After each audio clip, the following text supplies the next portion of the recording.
এই মুহূর্তে আমরা অপ্পো A31 সেটের এলসিডি এবং বডির মিডল ক্যাচিং পরিবর্তন করব, কারণ ডিসপ্লে তো ভেঙেছেই, তার উপর মিডল ক্যাচিংও বাঁকা হয়ে গেছে, দেখতেই পাচ্ছেন। ফোনের স্ক্রুগুলো খুলে নিলাম, লজিক পার্টির ওপরের অংশ খুলে নিয়ে লজিকের ওপরে নেটওয়ার্ক কেবলটি খুলে সাবধানতার সঙ্গে লজিক বোর্ডটি খুলে নিয়েছি। এখন ব্যাটারি খুলব।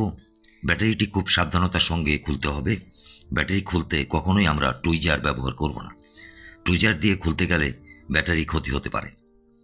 ব্যাটারির ওপরের এই পেপারটি শক্তভাবে ধরে 90 ডিগ্রি অ্যাঙ্গেলে বাইরের দিকে টানলে সুন্দরভাবে ব্যাটারিটি খুলে যাবে। তাতে ব্যাটারি বাঁকাতেরা হবে না। ব্যাটারির নিচের এই পেপারটিও আমরা সুন্দরভাবে খুলে একপাশে রেখে দেব। ব্যাটারি লাগানোর আগে পুনরায় আমরা আবার এটি লাগিয়ে নেব।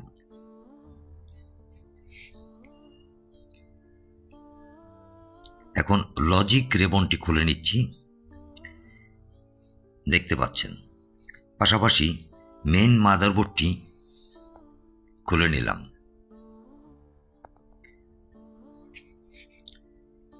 এখন আমাদের ফোনের পাওয়ার switch, volume switch, speaker, vibrator motor, network cable সব কিছুই আমাদের খুলে নতুন বডিতে লাগাতে হবে। তো আমরা প্রথমেই ভাইব্রেটর মোটরটি খুলে নেব।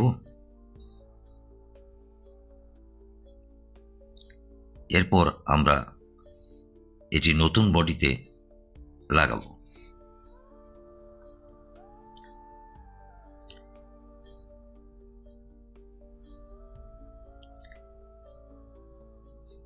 এখন ভলিউম সুইচটি খুলে নিচ্ছি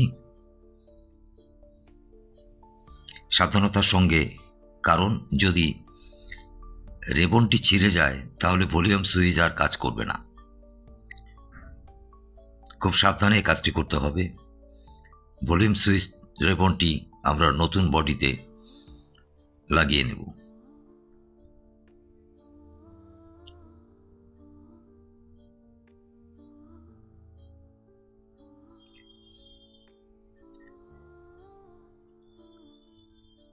ঠিক একইভাবে পাওয়ার সুইচ রেবনটিও আমরা খুলে নতুন বডিতে লাগিয়ে নিলাম।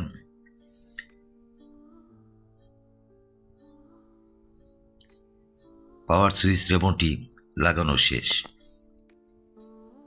এখন আমরা ইয়ার স্পিকারটি খুলে নতুন বডিতে লাগিয়ে নিচ্ছি।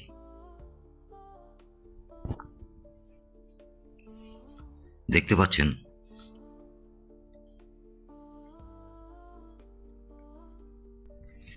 পরে আমরা লজিক বোর্ডটি বসিয়ে নিলাম।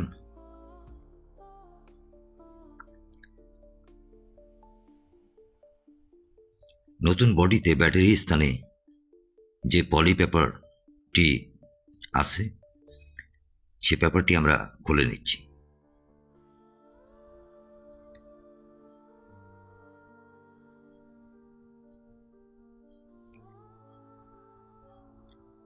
এখন আমরা লজিক রেবনটি লাগাবো।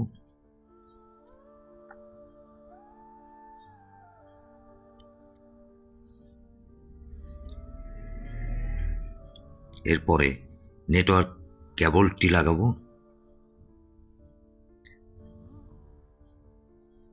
এখন নিচের পার্টটি সম্পূর্ণভাবে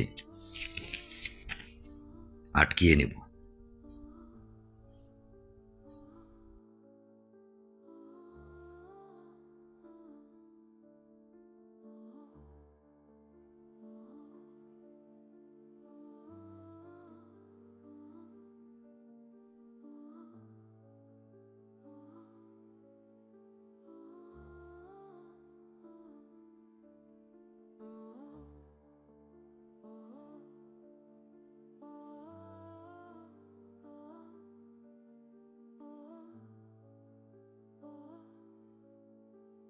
আমরা লজিক রেবনটি মেইন বোর্ডে কানেক্ট করব।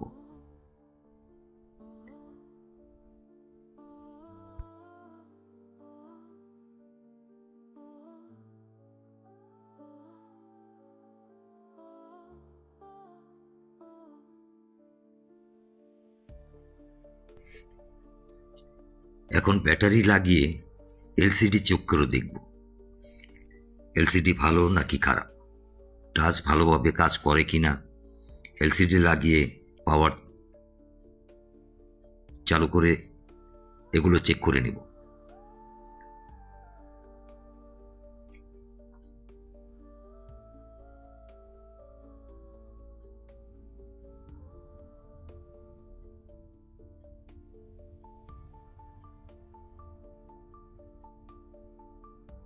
দেখতে পাচ্ছেন আমাদের ফোনটি ভালোভাবেই চালু হয়েছে।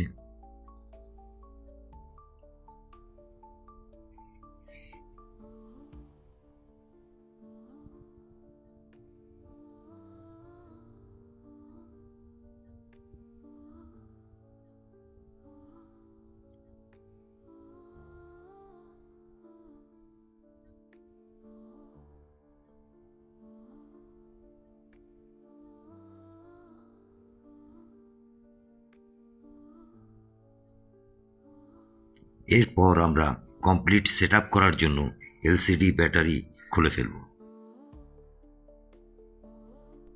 যেহেতু আমাদের মিডিল বডিটা নতুন, তো পরিষ্কার করার কিছু নেই, শুধু গ্লু লাগানোর স্বার্থে ব্রাশ দিয়ে একটু পরিষ্কার করে নেব।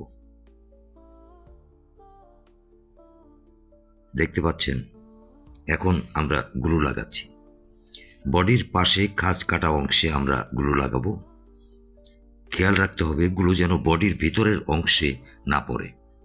ক্যামেরা তারপর সেন্সরে যেন গ্লু কোনোভাবেই যেন না লাগে, কারণ সেন্সরে যদি গ্লু থাকে তাহলে আপনার ফোনে কল আসলে যখন রিসিভ করবেন তখন এলসিডি লাইট অফ হয়ে যাবে। তাই আমরা সাবধানতার সঙ্গে গ্লু লাগাবো। যদি কোথাও বডির মধ্যে গ্লু পড়ে সেটি আমরা মুছে দেব। তারপর এলসিডির নিচের প্যানেলটি আগে সুন্দরভাবে বসিয়ে পুরোপুরি এলসিডি আস্তে করে বসিয়ে দেব। এলসিডি লাগানোর পূর্বে এলসিডির সাথে লাগানো পলিটি আমরা খুলে নেব। রেবনের পলিটিও আমরা খুলে নিয়ে রেবনটি এলসিডির সঙ্গে আটকিয়ে দেব।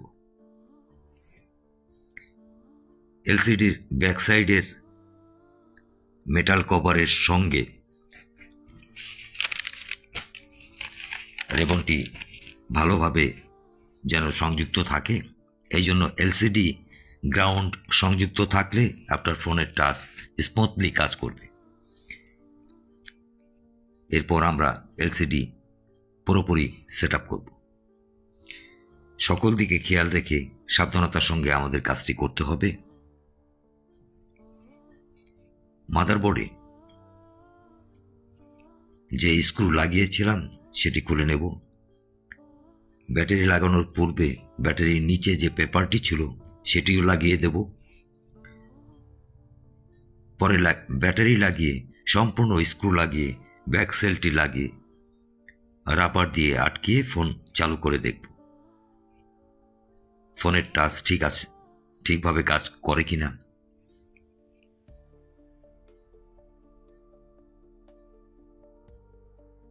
দেখতে পাচ্ছেন গ্লো বডিতে পড়েছিল, সেটি আমি উঠিয়ে দিলাম। সেন্সরের পাশেও একটু গ্লো ছিল, ভালোভাবে লক্ষ্য করে তারপর আমরা এলসিডি ফিটিং করব।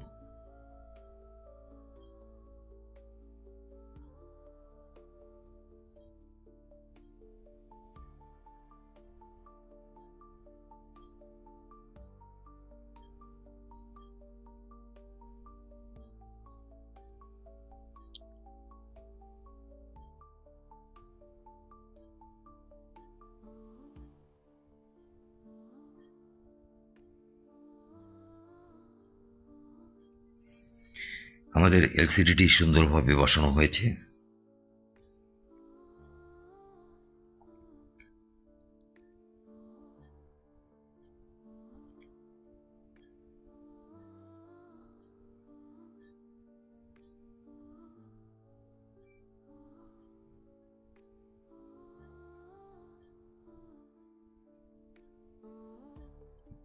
ব্যাটারির নিচের পলিটি লাগাচ্ছি।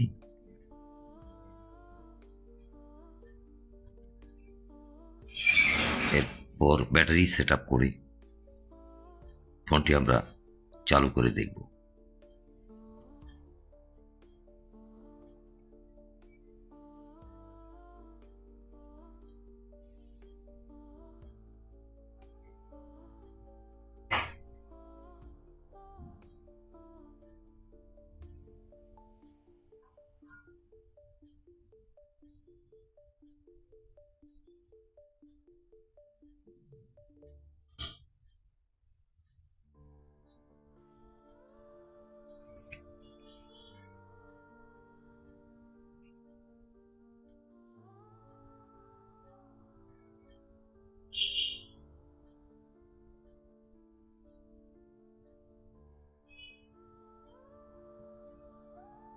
আমাদের কাজটি প্রায় শেষের দিকে।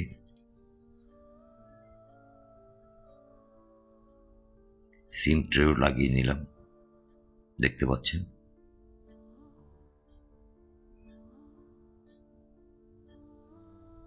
এখন রাবার দিয়ে আটকিয়ে আমরা ফোনটি চালু করলাম। আলহামদুলিল্লাহ, সুন্দরভাবেই ফোনটি চালু হয়েছে।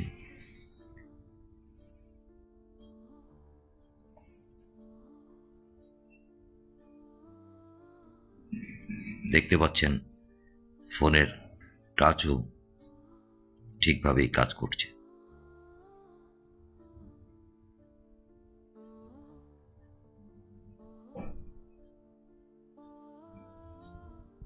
ধন্যবাদ।